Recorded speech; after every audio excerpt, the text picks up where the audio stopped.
Crispy, buttery, and very flavorful. These Hasselback potatoes are worth giving a try because they turn out absolutely delicious. The best part about the recipe is that the ingredients are very simple. So grab yourself some potatoes, some butter, and also some garlic and coriander, and let's make these delicious Hasselback potatoes.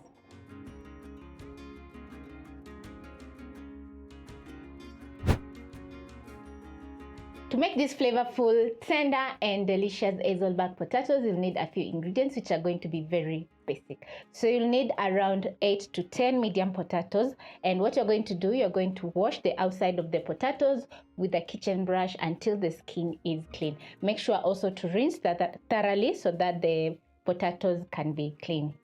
Also, you need some butter, some coriander, and garlic. And for kitchen tools, you need some skewers or even wooden spatulas, a sharp knife, a chopping board, a small pot for melting your butter, and a baking tray, which is lined with parchment paper. Now, to make the signature Hasselback cut, you'll pick your potato, that is your clean potato, and then you'll pick your chopstick.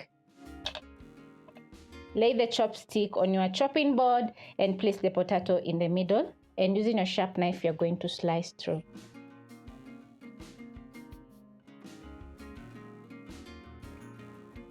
The chopsticks are going to help you not to cut through the potato. As you can see, mine is already chopped up into slices and it's not falling apart. So you're going to transfer to your baking tray, which is lined with parchment paper or foil, and then you're going to finish up cutting the rest of the potatoes.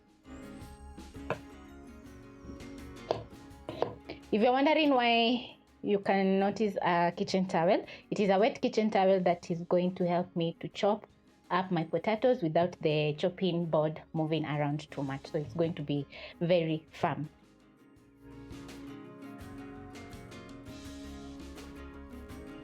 And it's going to be really fast because the chopsticks are going to make work easier.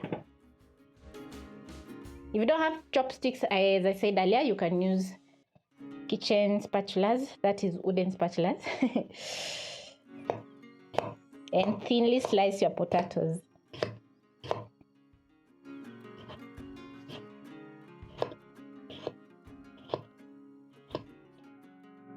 Avoid using large potatoes because the baking time is going to be too long. So use medium potatoes, and the timer is going to be 50 to 60 minutes until the potatoes are crispy on the outside and super tender on the inside.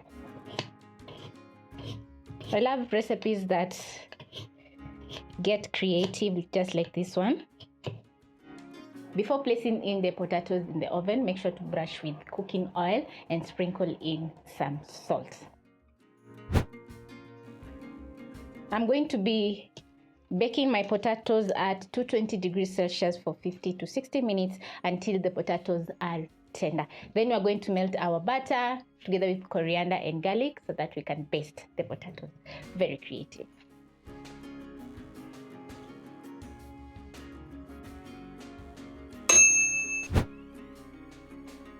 So the next step is to melt your butter. So I'm going to be using a grater to grate my 2 cloves of garlic, which are going to add in so much flavor to the potatoes.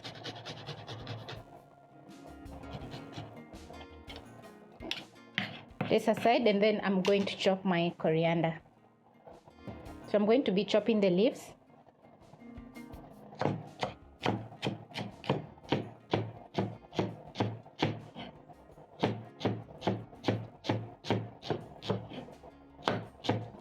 And then you're going to place a small pot over medium-low flame and add in your butter.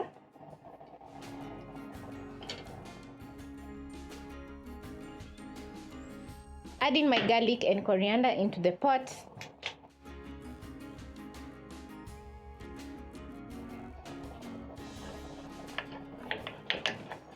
And as the butter melts, the coriander and garlic are going to cook.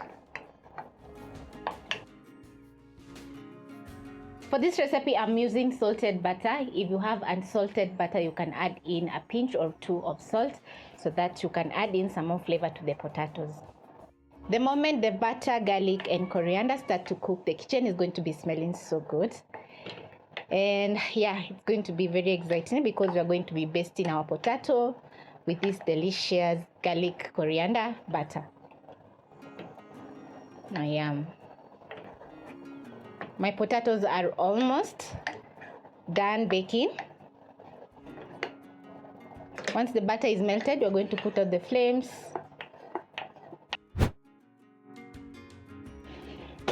When the potatoes are done baking, they're going to be looking so incredible and delicious and crispy on the outside, super tender on the inside also. So you're going to pick your butter and baste the potatoes so that you can add in some more flavor.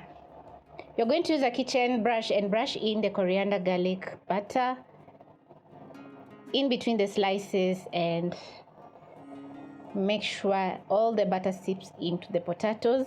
This is going to add in so much flavor to the potatoes.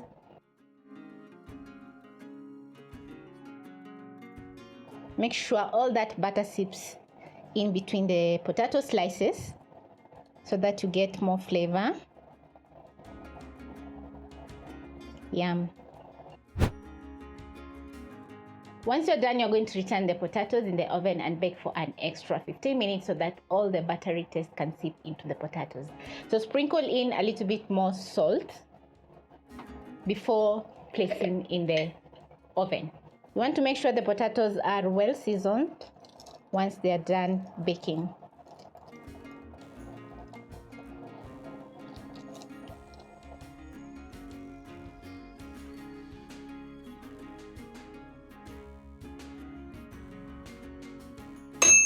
My Hasselback potatoes are ready and they're looking so delicious.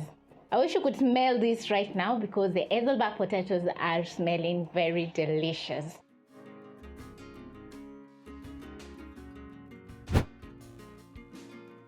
I'm going to be transferring my Hasselback potatoes to a plate using a tongue. Wow, so delicious, and they're very delicate.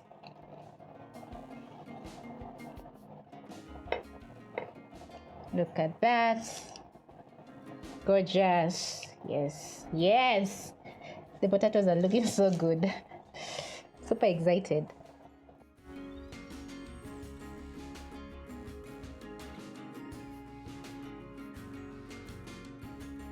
I'm already enjoying my Hasselback potatoes because they're super delicious and flavorful.